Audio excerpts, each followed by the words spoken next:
Hi, everybody, and away we go with another edition of the Stampede Wrestling Show. This is Bob Johnson, and welcome to Heartbeat Radio. We're having a tremendous show here this afternoon. It's a trainer's edition. We have four of the most infamous, renowned trainers, five of the most well-known trainers in wrestling, including Les Thatcher, Jody Hamilton, Rip Rogers, Eddie Sharkey, and, of course, Bruce Hart. And we'll be bringing on Rip and Eddie a little bit later, but the first guest here this afternoon, one of the most renowned trainers ever in wrestling. He was the head booker as well as head trainer at the world-famous WCW power plant, one half of the infamous Assassins. Welcome, Jody Hamilton, to Heartbeat Radio. Well, thank you. I appreciate it. Yeah, I remember some of your colleagues up here and everybody, guys like Harley and Roger Smith, and those guys always had very high respect and regard for you. Yeah, there's a mutual respect bond between Harley and myself and Roger and so on, and that's something that I don't think exists in the wrestling world as it exists today. I think those close personal bonds cease to exist. I think everybody is trying to do their own thing. Yeah, and that unfortunately entails kind of backstabbing and stepping on people. And, you know, if there was too many guys and not enough positions, you'd go to another territory and maybe become a star there or something like that. But cream doesn't always rise to the top, you know. Sometimes those who kiss ass the best are the guys who are the benefactors. Well, you know, I mean, let's face it. Now, I ran a training center for WWE for several years, and fell under a great deal of criticism because I was teaching the guys the right way. I was teaching wrestling. I wasn't teaching acrobatics. I wasn't teaching the style of wrestling, I guess, that Hollywood entertainment style of wrestling that Vince goes for which now. Is essentially high spots and scripted. Yeah, horseshit, scripted by people that have never been in the business either, you know, which is part of it. They have no concept, and the script writers that they have in WWE, none of them have any wrestling background, and none of them have any wrestling experience. None of them really know anything about the guts of the business. None of them know anything about what it means to drive up and down the road, work your match, and then drive home again and do it all in the same damn day. My dad used to say they're like eunuchs in a whore house. They know all about it, but they've never done it, you know. And, yeah, that's right. And I'd like to introduce our second guest here. He trained such people as WWE superstar Dean Ambrose, Nigel McGuinness, Charlie Haas. Yeah, I understand he worked with Gordon Soley, Lance Russell, Jim Ross, and the list goes on and on and on. But without any further ado, welcome to Heartbeat Radio, Mr. Les Thatcher. Hey, you guys. Enjoy. And I learned a lot from Joe Hamilton, too. I did. Great to hear your voice, Les. Good to talk to you, Bruce. You know, when I say that, I don't know if Jody remembers or not. First time I met Jody, I'd only been in business about 3 years and had gone into the Carolinas in 1963, and I had the opportunity to work with he and Tom. And actually, in truth, of course, I'll blow smoke if Jody wants to send me a few bucks, but in all sincerity, I did learn a lot from those guys.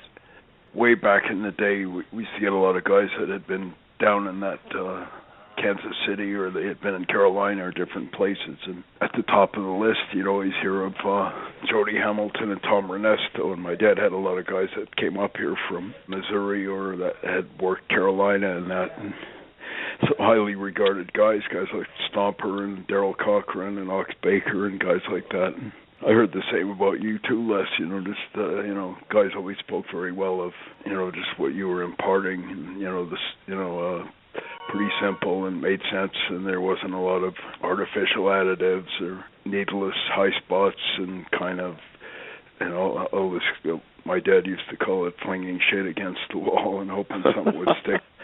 Bruce, I think we'll all agree, everybody that's on here today, is I don't know why people think they have to reinvent the wheel, but I've been in this is my 56th year around this crazy business, but I think the fundamentals, the foundation hasn't changed at all. I mean, or shouldn't have. No, it shouldn't.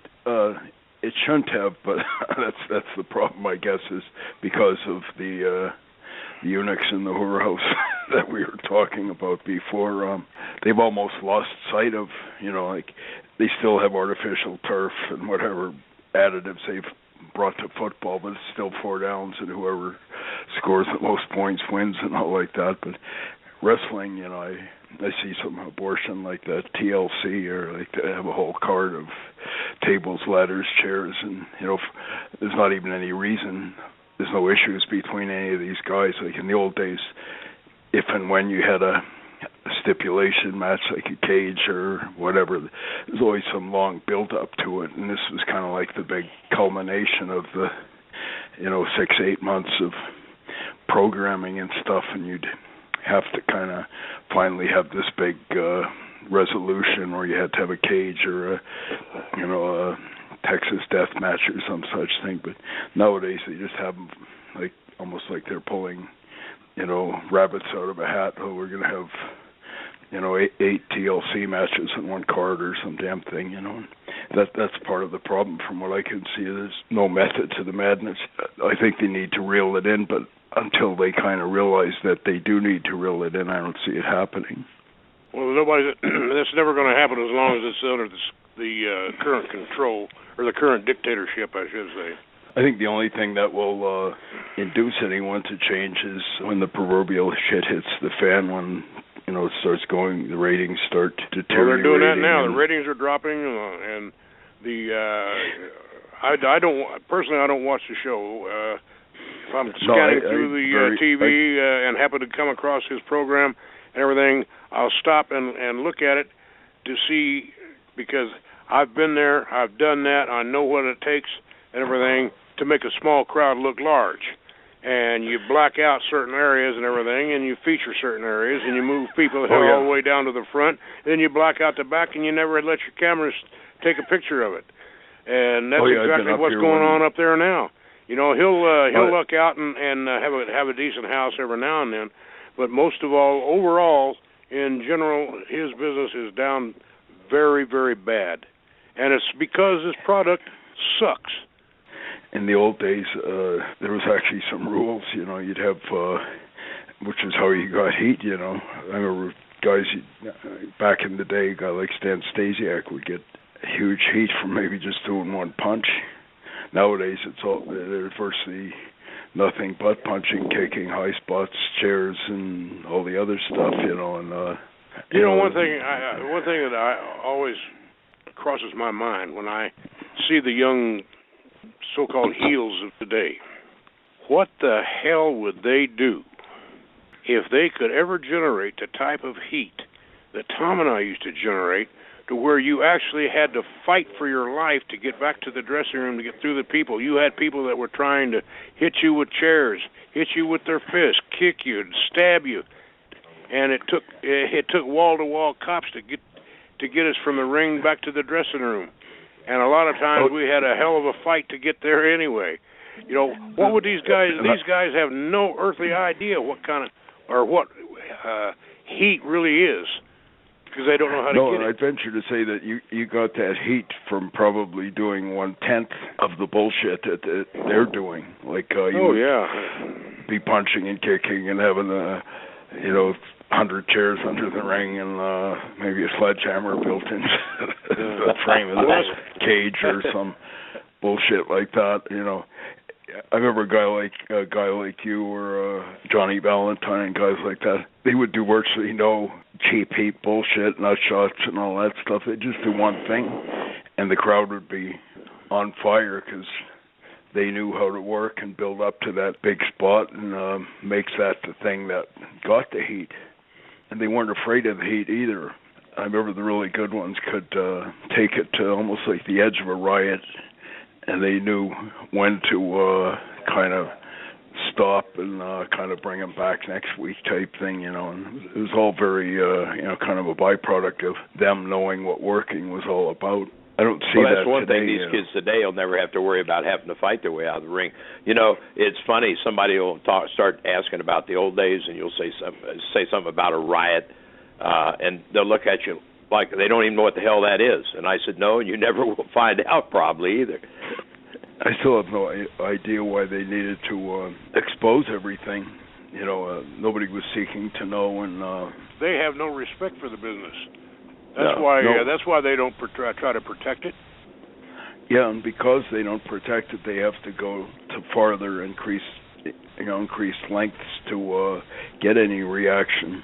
Well, a lot of obviously Jody's right about the lack of respect, but that starts so far down the food chain too. I'll tell you guys quick a story. That Jim Mitchell, Sinister Minister, now Smoky Mountain is on WWE Network, so they're showing a lot of stuff that I was broadcaster on. So anyway, Mitchell had contacted me to talk about that, but he was telling me about we did a 4-day training camp in Charlotte. Myself, Lance Storm, Tom Pritchard, Nigel McGuinness, and Jerry Briscoe was in too. Anyway, I guess we'd taken a break, and Mitchell was telling me he was outside taking a smoke, and some of the kids that were there training with us had come outside too, and he wasn't talking to them, but he was where he could overhear the conversation. And he referenced it. He said, Les, they were probably the flippy floppers because I don't think any one of them weighed over 140 pounds. But he said, the one kid says, yeah, I'm getting blowed up doing all those cardio drills. I wish the hell they'd stop doing that. And another kid said, yeah, and they get upset with us because we don't understand psychology. And the other kid said, well, old guys like Les Thatcher, that's what they expect, psychology. And another kid says, well, just do whatever they ask while you're here, and then when you leave, do whatever you want. And but here's the stupid part of that, guys.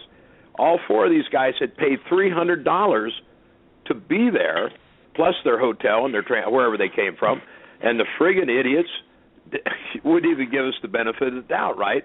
They already knew more than we knew when they got there. That's the problem with the Indies, I think, pretty much across the board, honestly. I know my dad, when he used to have guys down in the dungeon, it was like they would get their asses stretched for maybe 6 months. And at no point was my dad ever even discussing any of the working elements or about getting heat or any of that stuff. It was mostly about instilling respect and seeing if they had any staying power and if they respected the business. And most of those guys had, when they did finally break in, they protected the business and, because they had paid their dues the hard way. And that's one of the things that's kind of wrong with the business.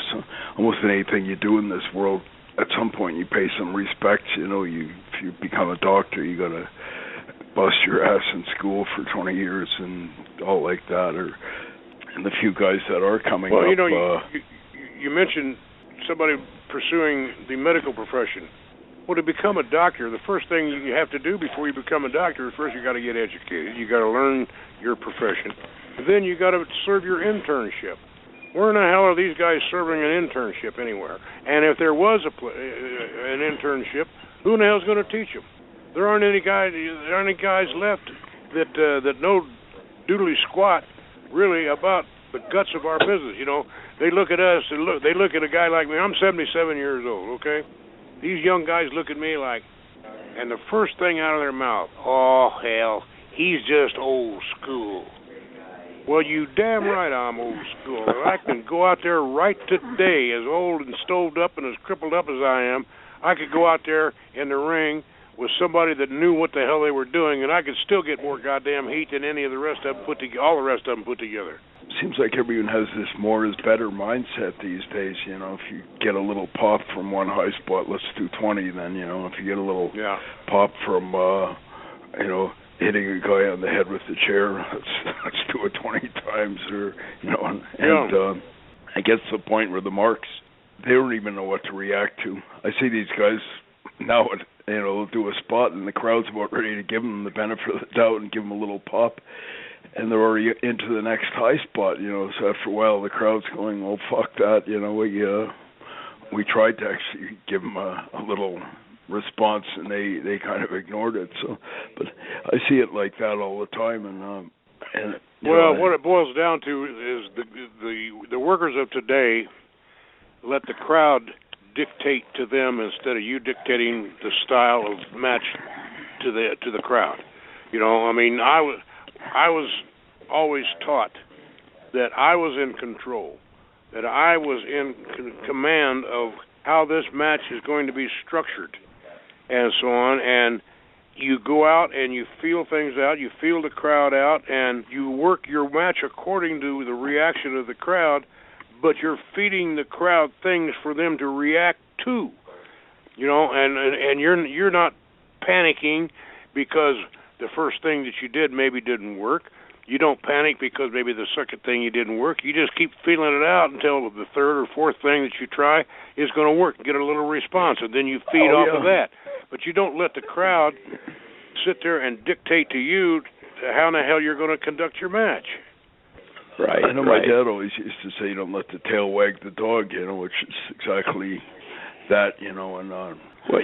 Dad always say that a big part of real working was there was, most of these guys forget it, but in a real fight, there's you don't hit the bullseye every time you do something. But in these staged scripted bullshit matches these days, there's no misses and there's no there's no struggling. Yeah, but the funny part about it is, if there is a miss, they are totally lost. They have nowhere to go, or they have no idea what to do next. I'm glad you pointed that out, because it's the truth, and you can spot it. You guys could. I know I certainly can. When you see these guys and they blow a spot, and all of a sudden panic sets in. What are we going to do? Sure. So the worst thing you can do is go out and do that spot again. But in the old days, they just say scrap it. If you missed a high spot or whatever, just keep going. In the old days, if you screwed something up and everything, what was always instilled in my mind was grab a hold. One of the biggest problems, I think, on the indies, especially, is these guys are entertaining themselves. I've told some guys, I said, it's like you're going out there and masturbating in public. You don't even give any care about what the audience is buying, or you're not even listening to them. You're just getting your shit in, Yeah. It's like I've told kids before. I said, you have a wife, or I've got a live-in girlfriend or something. Okay, I said, well, when you go home tonight, crawl in bed, say, hon, listen, we're going to make love. So now when I touch you on the thigh, you moan, and then you do this, and they look at me and they start. I said, I'm trying to be funny, but I'm making a point. I said, you're not going to do this with your wife or your girlfriend, who you're intimate with. You understand what they like, what they don't like. You know them intimately, but yet you're going to some little armory or something on Saturday night. You're going to sit in the back, and you and this guy are going to lay out a match step by step the way you want it, and don't even know the people that are out there. What if they're not buying it? What the hell are you going to do then? Oh, yeah, that's a huge part of it. It's just as Jody was saying, back in the day, it was very intuitive. You could sense what the crowd was buying or what they weren't buying, and if they weren't buying something, you'd maybe go in another direction on the fly. I know back in the day, if you had an old fart like a Harley or a Johnny Valentine or a Jody Hamilton, and you had some referee who didn't know how to wipe his ass telling them what to do, they'd probably tell you to go fuck yourself. It was considered, I know when I was a young headbanger, I would never even dream of telling a guy like Harley or a Johnny Valentine or Stomper or whatever the hell what to do. I'd just be sitting there and watching and hoping I maybe learned something from watching them, but I sure as hell wouldn't be telling them, what to do in the damn ring, and you see that all the time now, though. From the Ohio Valley Wrestling, one of the renowned trainers in the business, and you're on the air with Les Thatcher and Jody Hamilton and Bruce. Welcome to Heartbeat Radio, Rip Rogers. How are you, Rip? Great to hear from you. It's been a while. I have nothing but great memories of you. So thanks for joining us. Hope you're in good health. Shit, I'm still kicking. You know that. I just got done with practice, hoofing it down to my mom's house. Gonna get some free food over there. Make her do my goddamn laundry too. You know. But I know you got less Jody on there, so you got enough BS on there now. So I want to listen.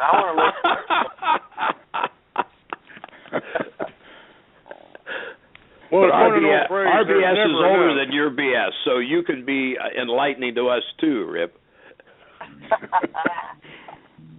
Hey, you guys ever touched on that concussion issue shit? What aspects of it, Rip? Well, you know, the guy's sitting there bitching about concussions. Wait a minute. First of all, hell, I'd have done anything to get in the goddamn wrestling business.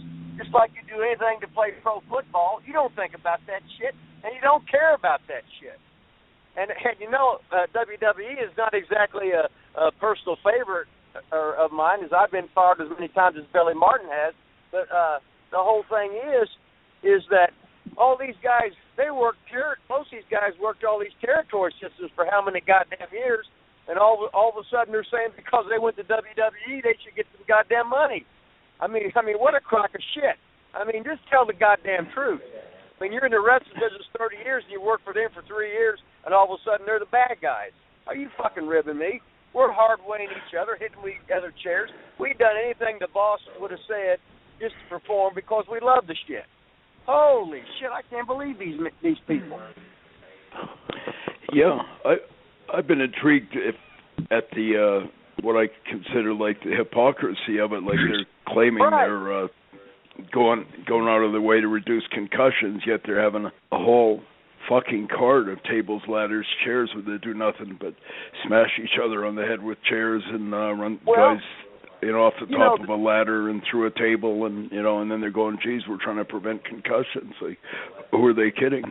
Now, can I be PG or is it XXX, Bruce? I need to know that.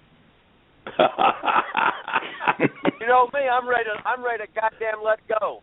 Now, years ago, you worked at WWE after whatever you call something. Now, you'd work a certain style on TV. Then you go to the goddamn house shows, and they'd be fucking walking and talking and the world's greatest fucking workers at that time, but they were all veterans who were stars from the territory system. It ain't like they got the guys that never had a guy. This guy's a model. This guy's a reality TV star. This guy was a goddamn soccer player. This guy got 27th place in Mr. fucking Chestnut Street in fucking Brownstown, Indiana. They got all, and they don't know how to work. They don't know how to fucking wrestle. They don't know how to take care of each other. Shit, I remember Bill Watts. I had 10 matches one week with Bill Watts. When we had our own territory, we worked 186 days in a row. That's just the way it was. You knew how to work. You didn't have to jump off no goddamn table or a fucking ladder and stupid shit because you don't know how to wrestle. You don't know how to fucking draw money. That's the big problem is back in the day you used to work 6-7 days a week and you would go out there and mostly wrestle. Nowadays, most of these poor bastards, they've never had any wrestling. They have them get trained by some guy who doesn't know shit about wrestling anyway, but some backyard high spots and bullshit and going through tables and crap. But by the time they get to the WWE, it's just more of the same. I venture to say there was less concussions and less injuries back in our day because guys mostly wrestled and they knew how to look after each other and they knew how to get heat and build up and all. Nowadays, most of them don't know how to wrestle, so they have to do all the high spots and the goofy shit and all that crap. That's how guys are getting hurt. Virtually every independent has a school, but most of the teachers can't teach and need to go to a school someplace themselves. That's the part of the problem, too. Oh, yeah, it's the blind leading the deaf, dumb, and blind, and it comes out in the wash, the product, if I don't go to any of these indie shows and all, but most of them, I'd venture to say, are nothing but, backyard high spots and bullshit. Guys are trying to do high spots and they're trying to appease those jerk-offs in the audience who go, holy shit, and you fucked up, and all like that, and so you're letting the tail wag the dog, as we were talking about before, but most of these guys panic if they hear some idiot in the audience go boring or something like that, or you fucked up, you know. And they jump up and start running spots. I've asked a couple of kids, I said, is that guy yelled at, is he the booker here? What do you ask that? I said, well, he's calling shots. He's bored, and you drop whatever you'd figure to do and jump up and start running spots all over the damn place. Oh, yeah. Like in the day, you'd never see a Johnny Valentine or a Buddy Rogers or whoever the hell. Yeah. I think Jody would say, Rip probably too, same thing I'm about to say. We were, I know guys, hey, grab a headlock and sit down, and you can sit out there and yell all you want. I'm running this friggin' show, and when I'm ready to go, when you shut up, we'll go. I'd work with Ronnie Garvin. Hey, Ronnie, the young boy, fuck him. He'd lay down, and he'd sit there, and he'd go, I ain't moving for 10 minutes, fuck him. And all of a sudden, come on, Ronnie, get out. Come on, you can do it. He's off. Oh, fuck him, Mark, they ain't calling me shit. Do you guys ever see it changing? Or I see the business changing from where it is right now to absolutely horrible. Yeah. It ain't far from that now. Yeah, I would say it's a downward spiral that our business is headed in right now, and there's no hope left for it. Our business is eventually going to die, and I really, really saddens me to have to say that, because I didn't think that anything would ever kill our business until I met Vince McMahon Jr. And then he has gotten me thoroughly convinced that he has the capabilities of absolutely murdering, pulverizing, and annihilating what we know as professional wrestling. Most of the poor bastards that are coming up today, it's like you were saying, there's no real place for them to learn old school. And unfortunately, if they try to do old school and work a hold and they'd be out of a job and all like that. Yeah, they get their asses chewed out.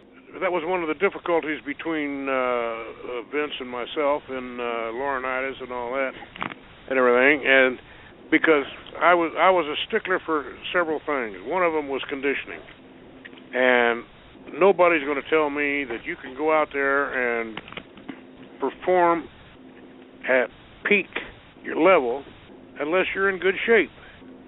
Damn it, I've been there, I've done that, I've been in great shape, and there was a couple of times in my career I let myself go a little bit and I wasn't in such great shape, and I found that the things that I had done with great ease when I was in shape was very laborious at that time because I wasn't in the proper shape.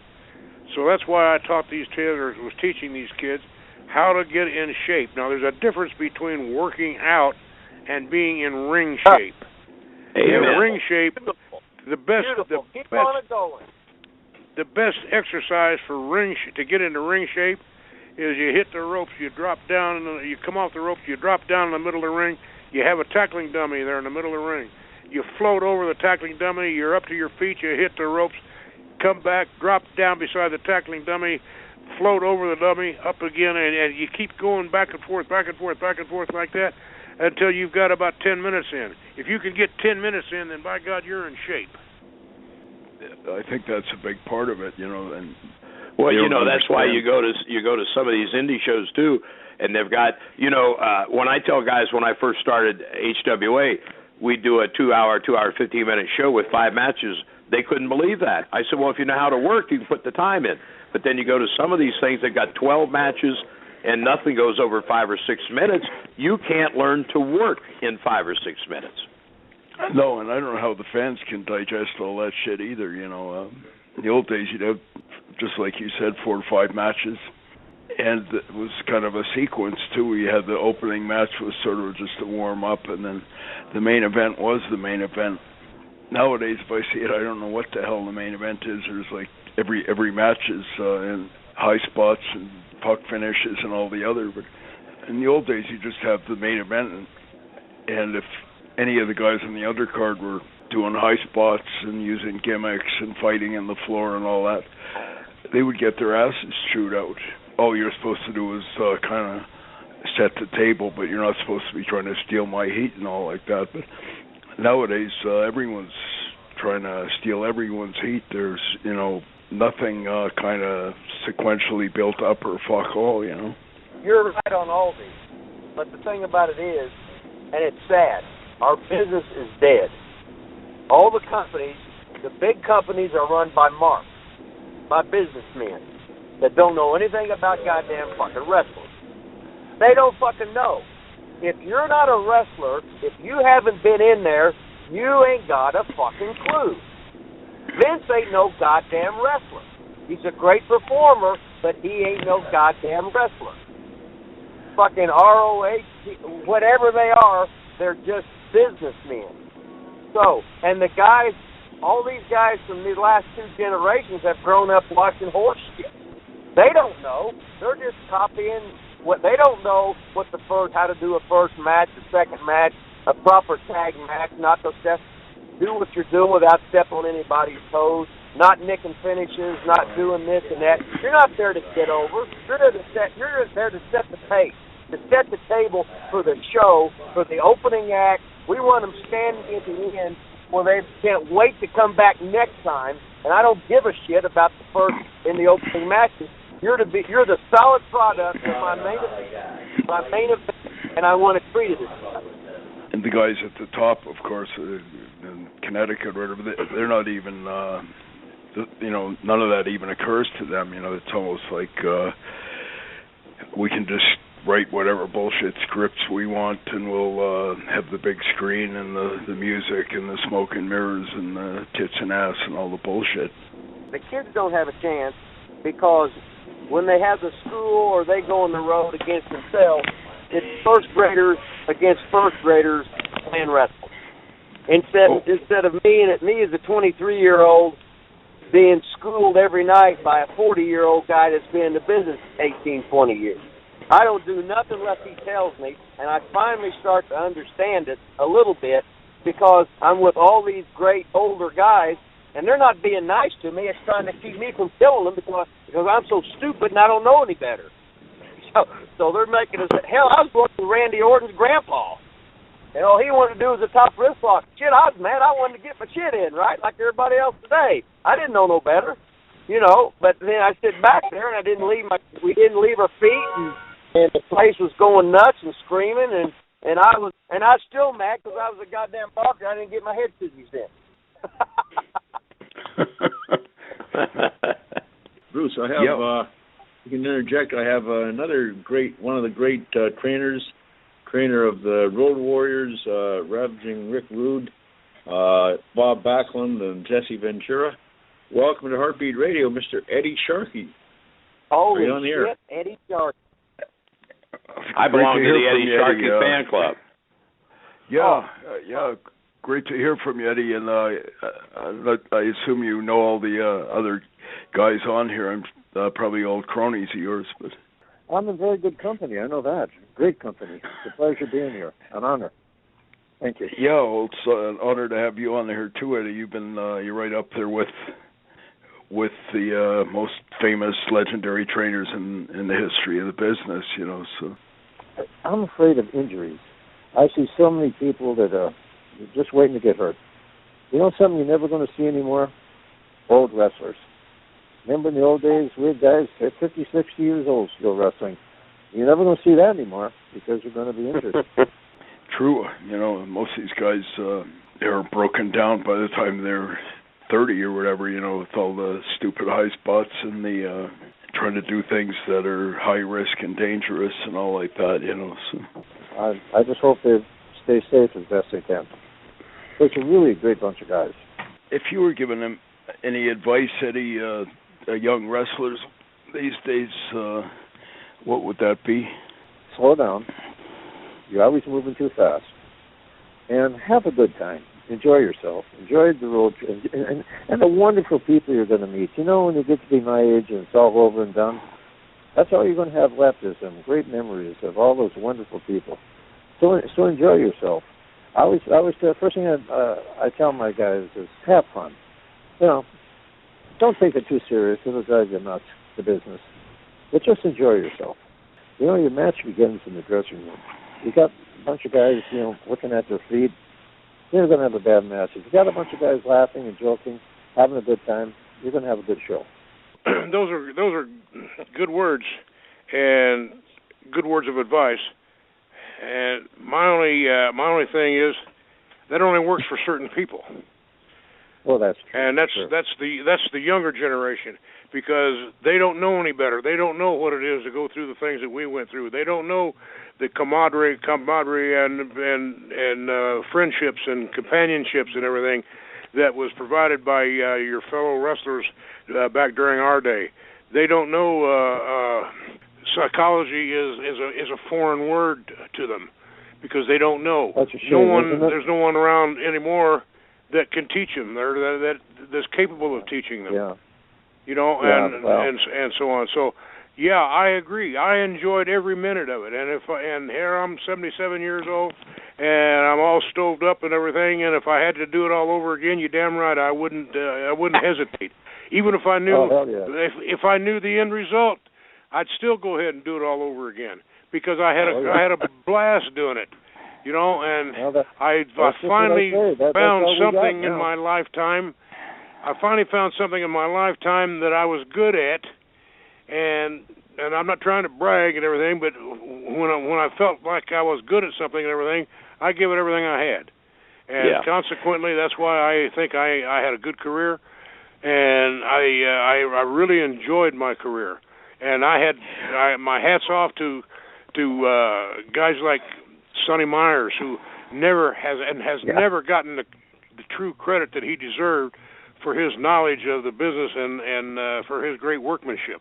Ronnie Etchison, same thing. He's a great guy. Yeah, right, yes. And guys like that were mainstays in our business. You know, those Mike DiBiase, Bob Orton Sr. There's another one. These guys were all my mentors.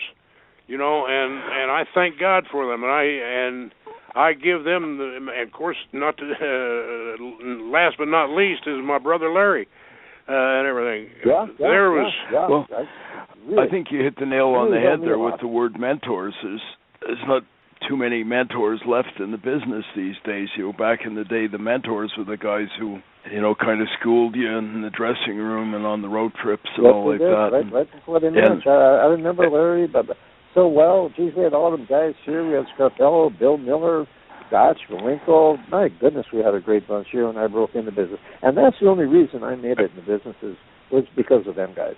They got a few old guys, I guess, in WWE, like Flair and some of them. But I think if Flair was trying to preach the gospel, they'd probably tell the young guys to ignore him. He doesn't know what he's talking about anymore. He's living in the past or some shit like that. But that was such a huge part of it, though, was the mentors, you know, the old guys schooling you. And I agree.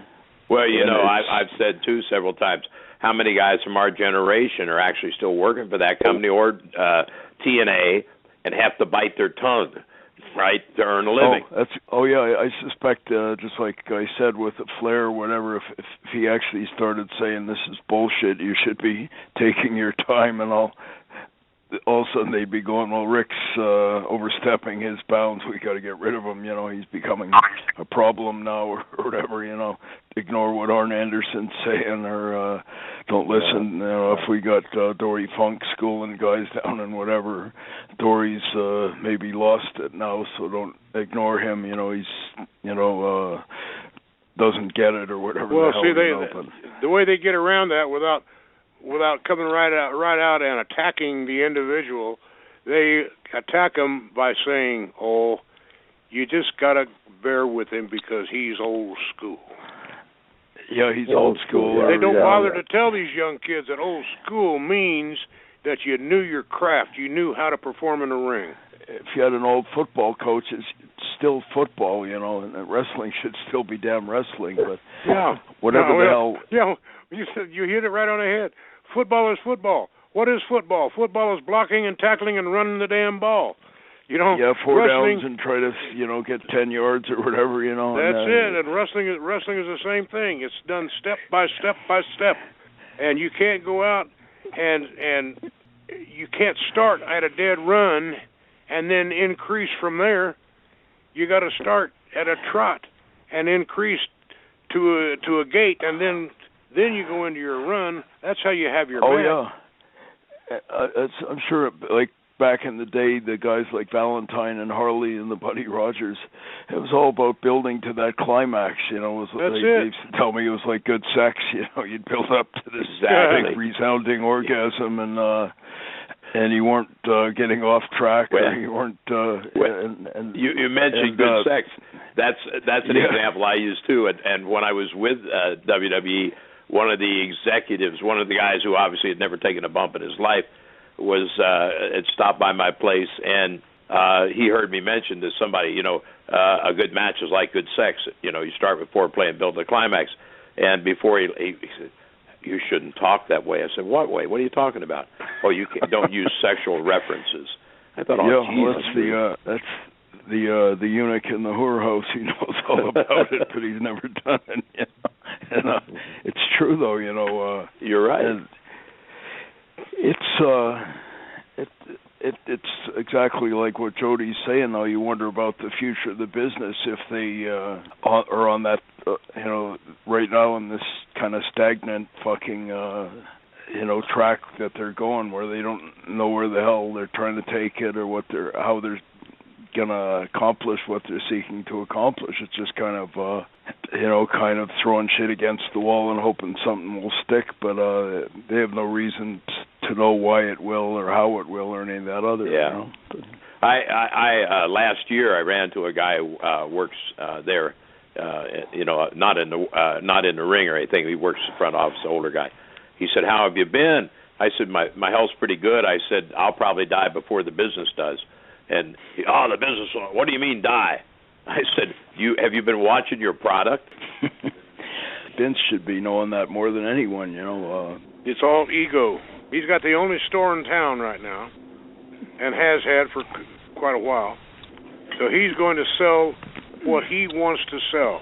And he's hung up on this Hollywood-type entertainment crap that they're putting out on their product right now. And wrestling fans are wrestling fans. Wrestling fans tune in to watch what? What's on the marquee? Wrestling, not acting or tumbling or acrobatics and none of that. They want to see wrestling. But they're not getting to see wrestling because nobody up there knows how to wrestle.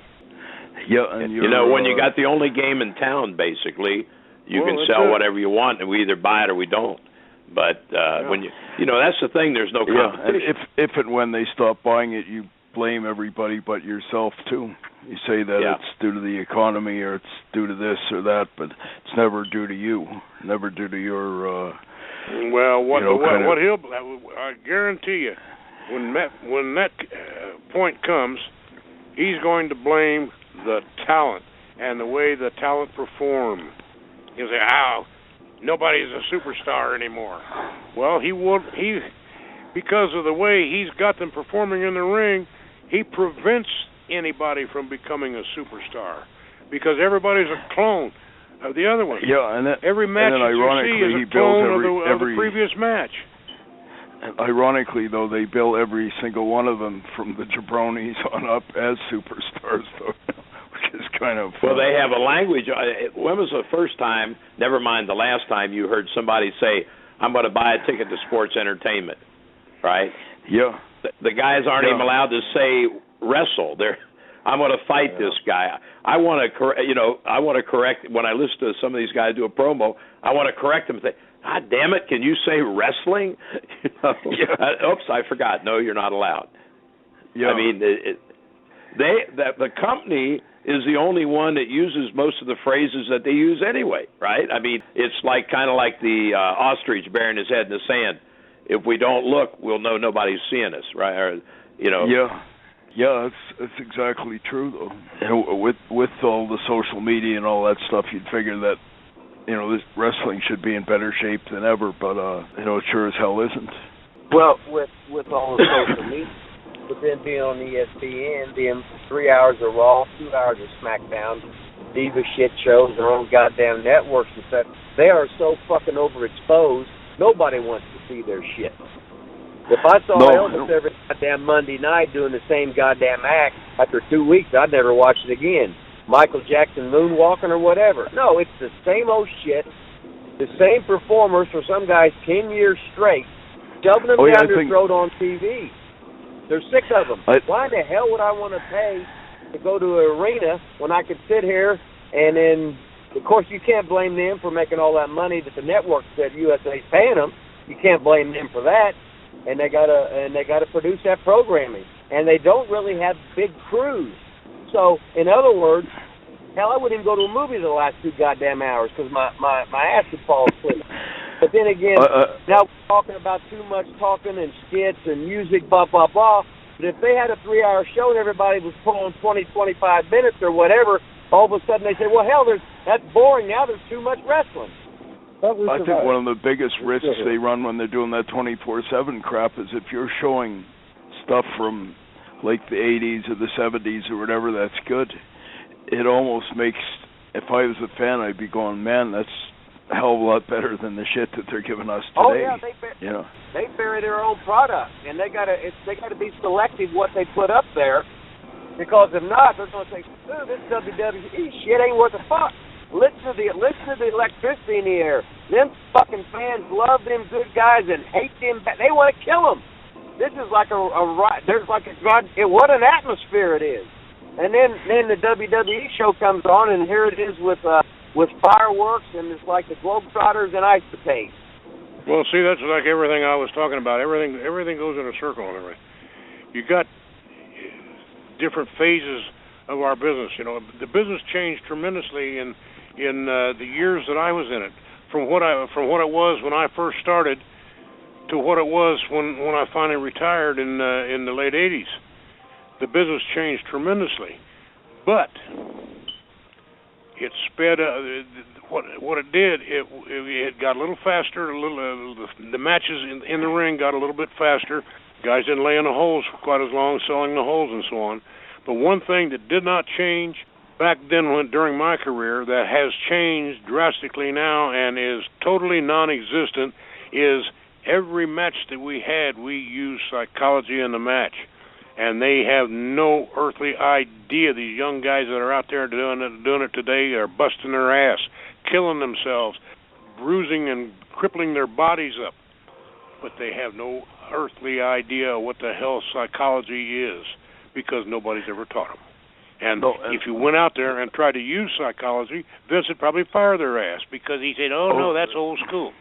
That's the kicker, like you just said, Jody. If they actually tried to take it upon themselves to do psychology or work a hold or slowly build up the heat, you know, somebody would be chewing their ass out and saying you got to keep moving and all that other, and they'd fire him and say you're too slow or he's he's got a bad attitude because he's not doing what we tell him to do and all that shit, you know. Well, you know, that's part of it, too. I think a lot of the creativity has been taken away. You know, I mean, we all had, we had bosses, we had bookers, we knew, we were controlled to a certain degree, but we are also given some leadway to create some things that we were comfortable with that worked for us, you know. It's, I was telling when Dusty passed away last year, I was telling some kid, I said, do you realize, talking about, he was really over, wasn't he? I said, yeah, and part of the reason his whole shtick was so over, he was the only one doing it. There weren't 15 guys dancing on the ramp, or 15 guys doing Dusty's shtick. It was Dusty. That's why it was unique, and that's why it got over. Like I was teasing. I was teasing earlier. Said, I can't wait to see Joe and Tom dancing on the ramp as the assassins, but. The point is, if they had done that, they would have been the only ones doing it. We were talking earlier, about the Carolinas. Joe, guarantee you, he'll tell you the same thing. You're a new guy going into Charlotte, and they say, what do you use for a finish? Well, no, you can't use that. That belongs to so-and-so. No, you can't use that. That belongs to so-and-so. If Johnny Weaver put the sleeper on somebody, people were starting to put their coats on. They believed it because when it was only used at the proper time, it elicited the proper response, and they don't even understand that today. Yeah, it's so simple, but they don't seem to get that, And I know in the old days, if everyone seemed to have like a signature finish, but nobody else would be using somebody else's move as a high spotter. Only one guy would do a sleeper. Only one guy would do the damned, abdominal stretch or whatever the hell else, And well, there were occasions where they would allow the guys to use two different guys to use the holds and everything. Yeah, it was like the sleeper hold. I know. They had several different territories and everything. They used to build this main events all around the territory and everything as the battle of the sleeper holds. Because both guys had the sleeper hold, Yeah. And so on. In that case, in situations like that, that's fine. But in general, that was the rule of thumb back then. If a guy used a headbutt for a finish, then nobody else used it. Hi, Bruce. I've got a couple of callers calling in. I've got an area code 204. That'd be Hotshot Danny Duggan. How's everyone doing today? Danny Duggan from Winnipeg. Welcome to Heartbeat Radio. I got a two-part question for you guys. One in all seriousness and one in some fun. Back in the day in the territories, it was very common for wrestlers to gain their experiences from getting on the road and learning by wrestling every day and getting the opportunity to work with different veterans. That's not really an option for guys anymore. If you're lucky at best, you might get a Thursday, Friday, Saturday, usually a Friday, Saturday, and a lot of times you're working with a lot of green independent guys. So with the business changing so drastically, what would be your advice for young guys that do want to take the business seriously and try to advance in it on how to get on the road and make the most of what the current environment is to get to the next level? My advice, first of all, is if you want to go on the road, then you got to conform and you got to do what the promoter or whoever is in charge wants you to do. If they want you to go out and flip-flop and fly, then you got to go out and flip-flop and fly. That does not mean, however, that you can't on your own take it upon yourself to expose yourself to guys that know psychology, that know the business, and know how to go out and build a match. And then when you become proficient at it, then you blend that in with the modern day flip-flop and fly, and I guarantee you'll have an outstanding match that nobody else will be able to duplicate. Well, you see, there's a problem I mentioned earlier. When I broke into business here in Minnesota, Vern would visit a new guy in maybe one a year, maybe not even that. So everyone I worked with were very, very good workers, more experienced, and they helped me. And like I said, that's the reason I made it in the business, was because of the guys I worked with. And now you have a match with another guy who's a green guy, two green guys. You don't have the experienced wrestlers anymore to teach the young guys. If they're real good, they've gone down the road and making bigger money. It's a lot tougher now. Well, I understand that. What I'm talking about, I'm not talking about getting in the ring and working with these guys. I'm talking about getting a hold of some old timer that knew the business, that has been in the business, has experienced the business, that knows psychology of the business and everything, and sit down and learn what you can possibly learn from him verbally, and then go from there. Try to implement it in your matches. I know back in the day, very rarely would you have two green guys working with each other. You'd always have a green guy maybe working with a veteran and trying to pick his brain and learn from. But nowadays, that's one of the problems with these indie shows and all. You just got green guys working with green guys, and it's pretty hard to rise above it, And many times you've got guys teaching that don't know what the hell they're teaching. They need to go to somebody that understands too. That's part of the problem. I've seen some. I've seen some videos on YouTube of guys around here that are supposedly trainers, and they absolutely don't know anything, But yet somebody's, it comes back to your. Along those lines, Les, I've seen guys that claim to be trainers and everything that didn't know as much as some of the students coming in. Oh yeah.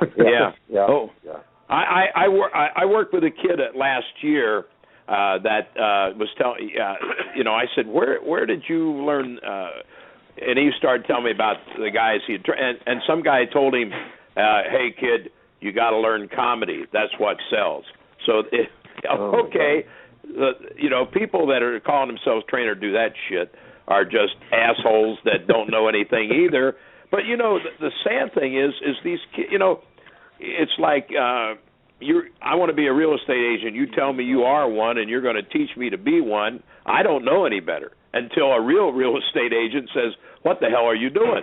You know, that's the sad part. A lot of these kids got those stars in their eyes, and these idiots they'll put them out there even if they're not ready, just to keep them paying the money to come in and pay them to teach them some shit that don't mean anything.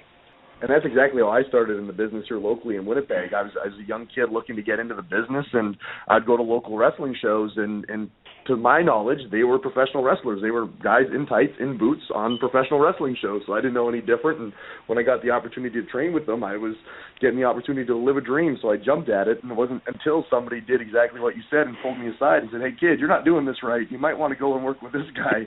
And that's when the pieces started to come together for me.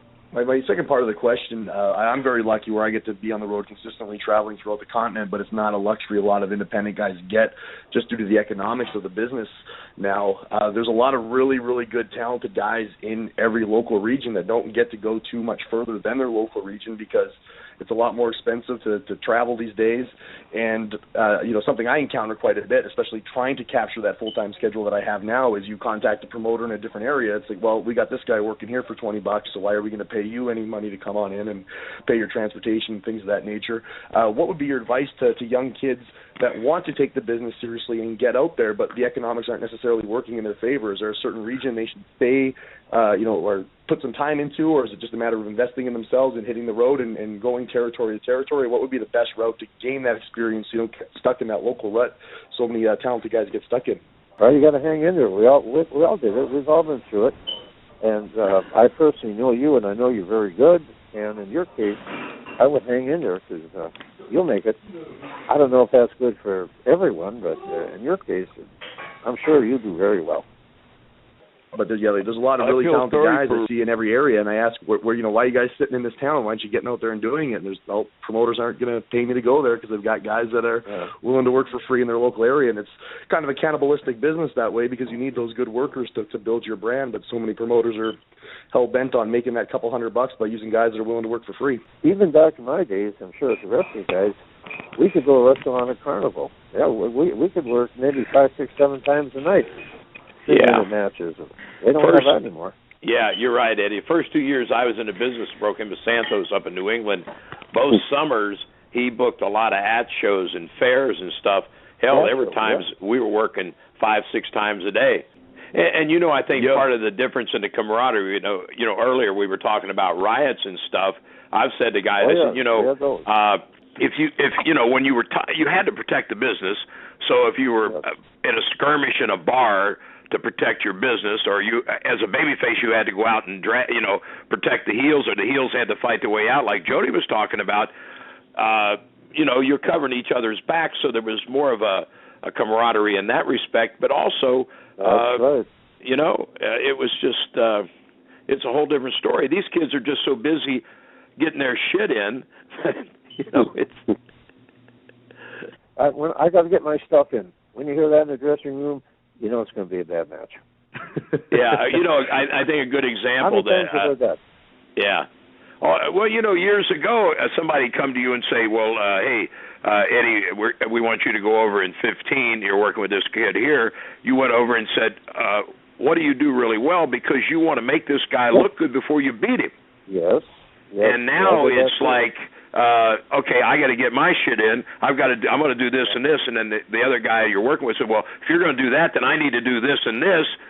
And by the time and that's the other thing too. For the most part, you're in trouble then, don't you? Yeah, they're just trading stuff back and forth. You take a bump. And the old days, the bookers, bookers would dictate that too. They were, they wouldn't just let you go out and do all the high spots and shit that you wanted to do. They would say, we need 8 minutes, and I need you to get him over, or I need you to get over, whatever. And it was pretty kind of structured in that sense. But most of these indie shows now, like you guys were saying before, the guys running them don't know shit anyway. But so they just let these guys go out and work out their own finishes and do their high spots.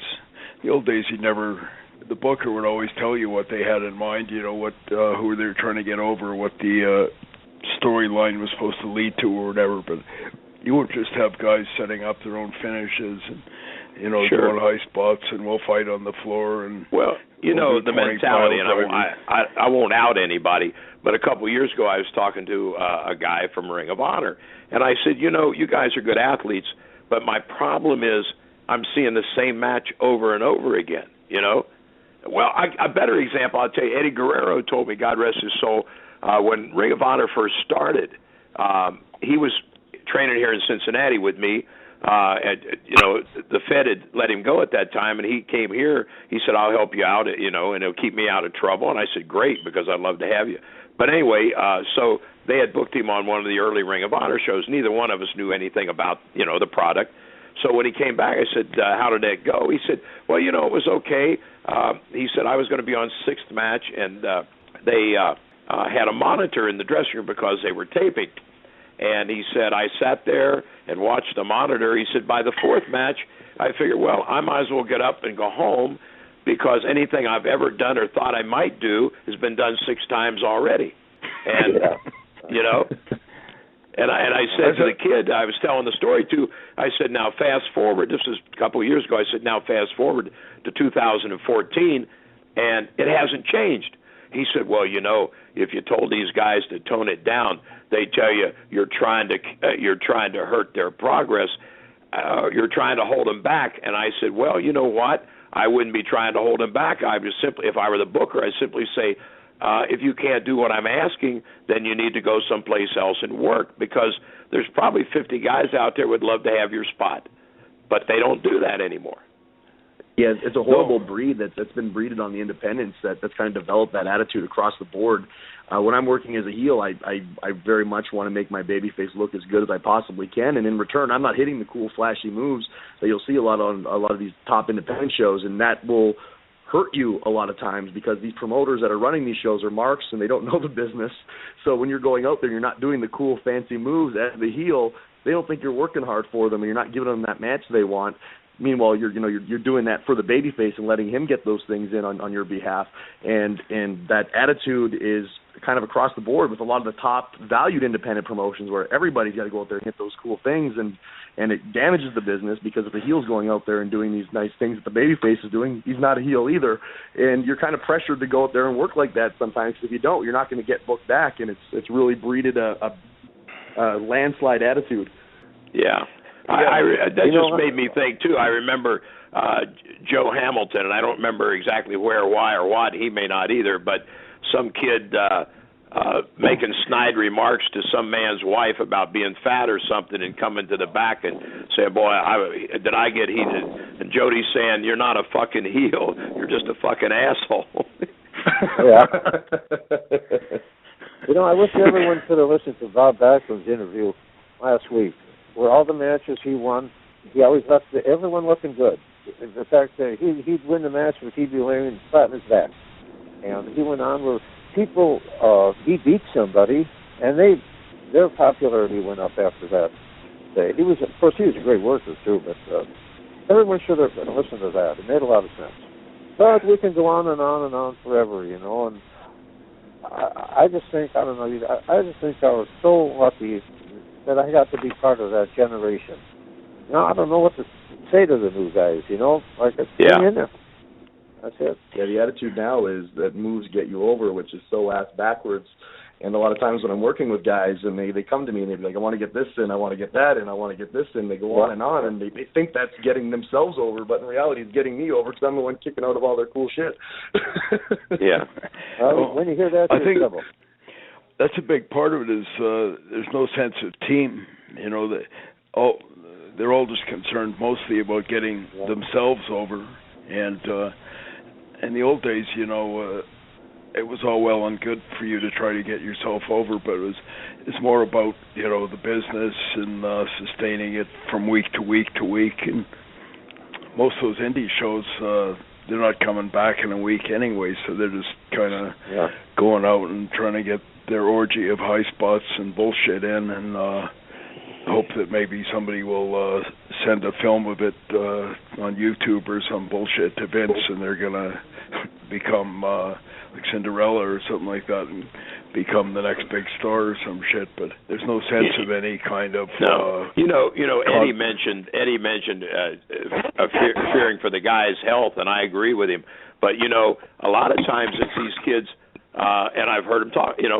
They're out there taking goofy bumps for no reason, not for and the fans aren't responding, but they're doing it for the boys in the back. A few of their smart mark friends, Yeah, and I've said to these kids, I said, let me ask you a question. You're doing this for your buddies in the back. When you're in a wheelchair, do you figure they're going to pay your hospital bills? Are they going to push you around?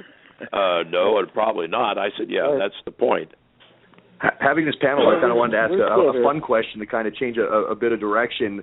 I love my old school wrestling, but I love my old school wrestling stories more than anything. So with you guys all working in different territories and headlining in so many different territories, maybe you could tell me for my own enjoyment, who are some of the best ribbers from each territory, and maybe some of the best rat catchers, and if there's any stories that go along with those titles. Rat catchers. I never heard that expression before. That's the first time I've heard that one. I've heard of the ribbers, but well, you know what? You're on Bruce Hart's show, and I don't know if anyone's ever done the Mabel other than Calgary territory. Bruce can tell you about that. I've heard of it. Yeah. The Mabels were sort of a staple of Calgary. I think Stu always played the straight man, and he'd usually have a few of the Mad Dog Vachon to the Johnny Valentines, kind of being perceived to be the guy who perpetrated them. Valentine liked to rib too, but who was it, Bruce? One of the guys during the Mabel took off through the woods, and he was out all night. Right, hiding in the. That was Don Jardine. Was that Jardine? Yeah. Okay. Yeah. And then the funny thing about it, I was told 15 years later in Dallas or someplace, Stan Stasiak, who was up here, and he was part of the rib. He was laughing about it, and Jardine was still that pissed off with it that he, punched Stan or whatever the hell, and went ballistic again. But that seemed to be. I know there was a lot of those. As soon as you hear the names, that they seem to be synonymous with ribs and the. But my dad seemed to have a lot of them up here, the Ted Christies and the Valentines and the Buddy Rogers types, and it seemed like there was a lot more of those types of guys back in the day that were always up to something. Another one was Don Fargo. As soon as you hear the name, it kind of that's the first thing that comes to mind is either the debauchery or the kind of the. You had them all up there, didn't you? The Bulldogs. Bulldogs. I'm not sure. You had them all, didn't you? Yeah, it seemed like my dad had another one was a Dr. Jerry Graham. He was always on the edge of some shit, Yeah. I remember. This is not a rib, but a funny story, and it incorporates Stu because I was in Calgary in '62. I was just greeted. I started the business in 1960, and so I was out of the Indianapolis territory and came up in the summer with Hans Herman and Jim Grabmeyer, Dennis Hall, and so anyway, I was riding in the babyface car with Etchison and John Fody and Dave Rule and Big Jesse Ortega, the Mighty Ursus. And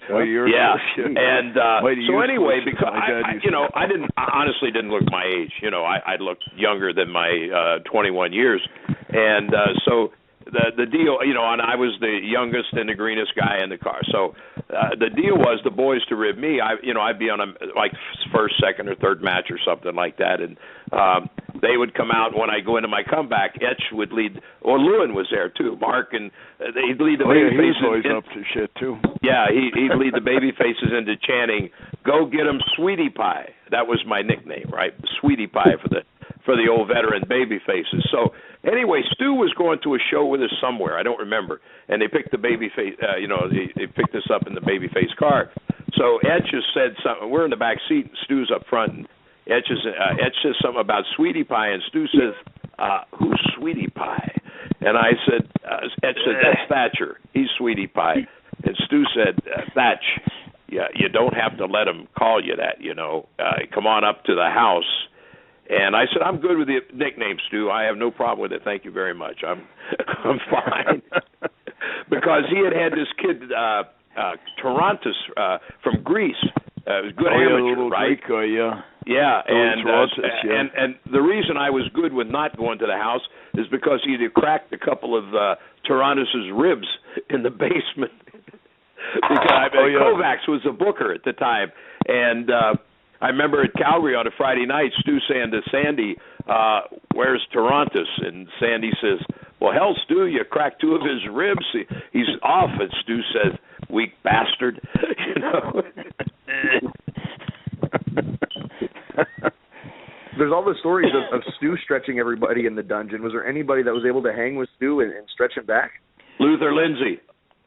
I remember there was about half a dozen guys. There was a group of guys that were all sort of like the guys who applied all the holds. That was like Gordienko and Lindsay, and I think old Gord Nelson was down there a bit. He was sort of crony of Gordienko's, but most times they would get these prospects or guinea pigs, and they would sort of just take turns demonstrating or putting their submission holds and all on. I never ever saw them ever doing anything with each other, though. There's always kind of taking the young guys, maybe a young Les Thatcher or whatever, and let me show you this or whatever, I remember Luther telling the story about him and Gordienko working with the Smith brothers when they were the Canadian tag team champions and traveling, and they had come into Calgary going to defend the titles, the belts against Luther and Gordienko. And I guess Al Alexander was one of the guys. Anyway, Smith and was one of the. He was, I guess, a good amateur. I never worked with the guy. I don't even know him. But anyway, Luther telling the story, and he was saying to Gordienko, I guess I hear you're supposed to be pretty good. I've won a few trophies at the YMCA too and stuff. So anyway, they were going to go three falls, split the first two, and of course the champions, the Smith brothers, are going to win. And so Luther said we used to. Gordienko and I took turns. If I started the first fall last night, then he'd start tonight, and that sort of thing. So it was my turn to start, but he said. Gordienko said, well, Luther, let me start. I just, I feel a little tight, and I'd like to stretch out and loosen up a little bit. He said, Luther said he didn't think anything about it, so, Gordienko started. So I guess it was John Smith started for that team, and so everything was going okay. And then John tagged Al in, and Gordienko took him down and stretched him and beat him for the fall. And Stu came they went back to the dressing room, and Al Alexander was going to get dressed and get out of there. He wasn't even staying for the next fall. And your dad came back and told, you guys are killing my territory. You're killing my territory. And so Luther being a great sense of humor he had, so he and John Smith were good buddies, I guess, and Gordienko. So he works this out to rib your dad with John, and so they go out and they get in the ring and they work a shoot like the guys who are supposed to lose the whole match are going to win two straight falls, and your dad jumped on the apron and started screaming at Luther, you're going to kill my territory, stop it. Well, they should be looking like they're trying to work a shoot. Somebody should point that out to Vince McMahon, but there was a lot more characters in the business back in the day that transcended. And the fans kind of knew it too. I don't see that these days either. I don't think there'll ever be all the great characters back then in my generation, and I understand the generation before me was even crazier. So I'm glad I got to know them anyway. I don't think it bodes well for the future of the business that, there's not the characters and there's no sense of legitimacy or any of that either, so. I don't know. They say it was so different. Like in Los Angeles, they say a professional wrestler was the same as a movie star at one time. Yeah. Of course, a lot of them, Sharkey and Woody Strode, people like that, did quite well. But, well, I remember as a kid seeing pictures in the magazines, like with Kirk Douglas, with Lou Thez, and movie stars going to the matches at Hollywood Legion Stadium, I suppose. The Telephone Rally got started with wrestlers. That's right. It was boxers, wrestlers, and actors, right? Yeah. That's how it all got started. Yeah. I remember my dad had Gordon's Georgia up here way back in the day, and they were talking, and he was talking about like all the Kirk Douglases and the Paul Newmans and all those guys would come out to the shows, and they'd almost Frank Sinatra and all. They'd want to rub shoulders with the wrestlers. Sure, he was right there with the best of them, wasn't he? Yeah, it's certainly not like that anymore. No, it certainly isn't. No, it's just I don't know if it's any better or any worse. It's just different, a different world, and we're all fortunate that we got to know all those great people, and all of them. I can still sometimes sit there and laugh about some of the things we did, but I do really miss the people. Almost everyone's gone now from my generation, yours too, and that's very sad. I think that's what bothers me more than anything. I want to thank Danny. Please stay on the line and listen in. I have another caller, old friend of ours from Sanctuary in Hazleton, Pennsylvania, John Trotsky. Welcome to Heartbeat Radio. Great to be on here with this absolutely amazing panel. I've been listening since the beginning of the show. And before I go any further, I really want to thank Bruce and everybody that has taken the time out of their day to do this. And I've been sharing it on my stupid little blog that I have all day because this is the kind of education people should be listening to. Bruce, you have a perfect time slot for your show because right now anybody that's in the independent scene can plug their iPhone in and on the way to their wrestling show today could listen to you and listen to 5 of the best legendary trainers of all time discuss the business, break it down, and explain the things that are going wrong and the things that are still partly right about it. Just out of curiosity, how many years combined do we have here? I'm in my 56th year. Jody, how many years? Well, see, when I started in 57. Actually, I started in 56. So what is that? So that's 60 years. 106. About 60 years. So we're at 160 years. And Sharkey, how many?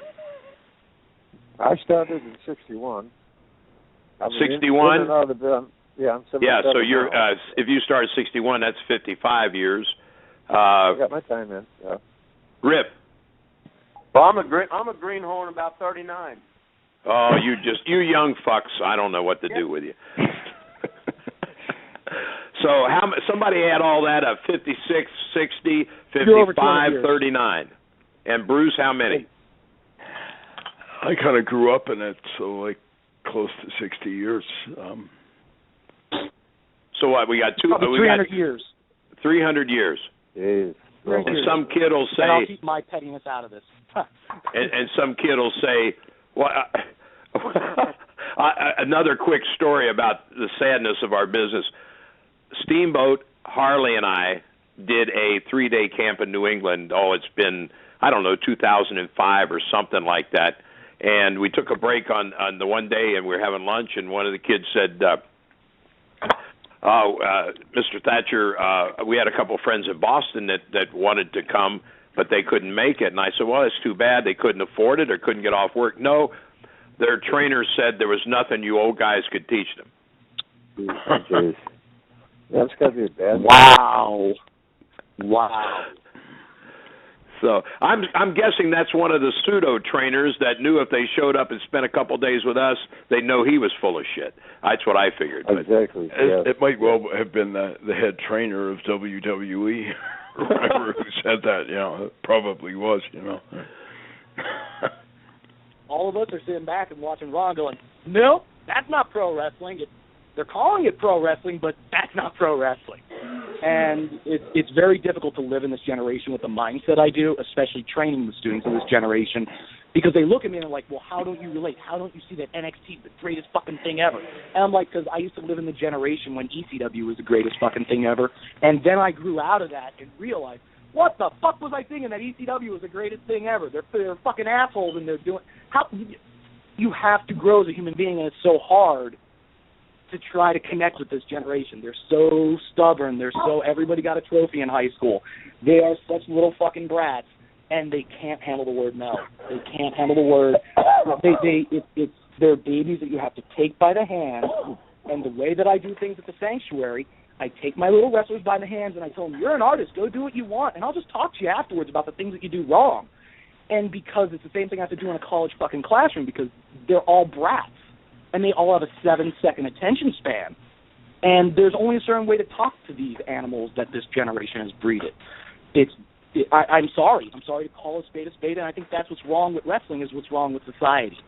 And there's only a certain way to talk to this new generation, and it's so difficult because they're not passionate. They're only passionate in a bratty way. They don't have discipline. And please correct me, guys. Do you feel the same way I do, or am I just on another one of my crazy rants? No. The millennials feel that they're entitled, but I'm not sure why. Because we gave it to them, and I'll tell you why. Because when I was a kid, I had to wait Saturday morning to get cartoons, and if I fucked up during the week, my mother would sit me the fuck down and tell me, you're not allowed to go do cartoons, go clean the fuck up.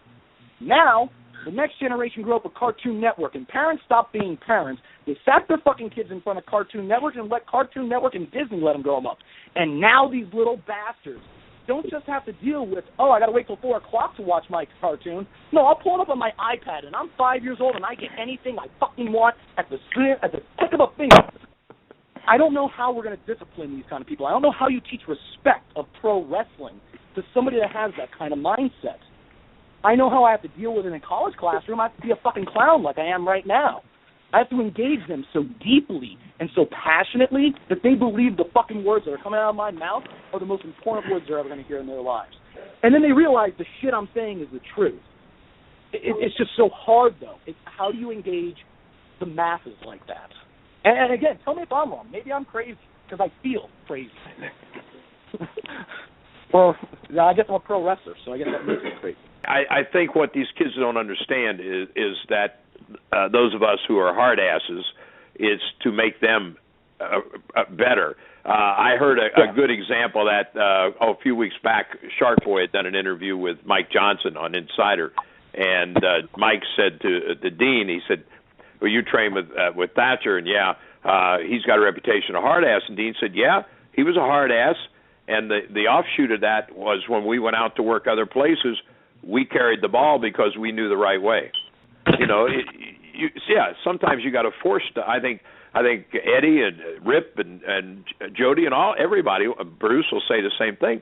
Some guys you got to force to take something. The crazy thing is they may think, well, he yelled at me or something, at that point. But when they go someplace, when they get compliments, they look back. A lot of those same guys, I think all of us will tell you, came back and shook our hand and said thank you. When I met you, there was a young man there with me. And you know what happened with that situation?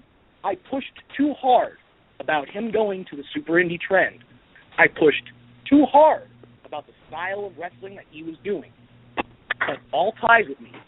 Copyrighted every single idea I came up with for him, and just now does not even say I had anything to do with his training. That was that thing that you guys all talked about, kicking somebody under your wing. You know what? I'm going to go and say something on the air. People, 300 years worth of people that I respect. And I fucking have, and I've never said this on a radio program, and I don't even know if anybody even fucking knows. I'm gay. I'm never having kids. That boy I looked at as my son, as my legacy. But because of this generation and their kind of attitudes and how they don't care if you take them under the wing.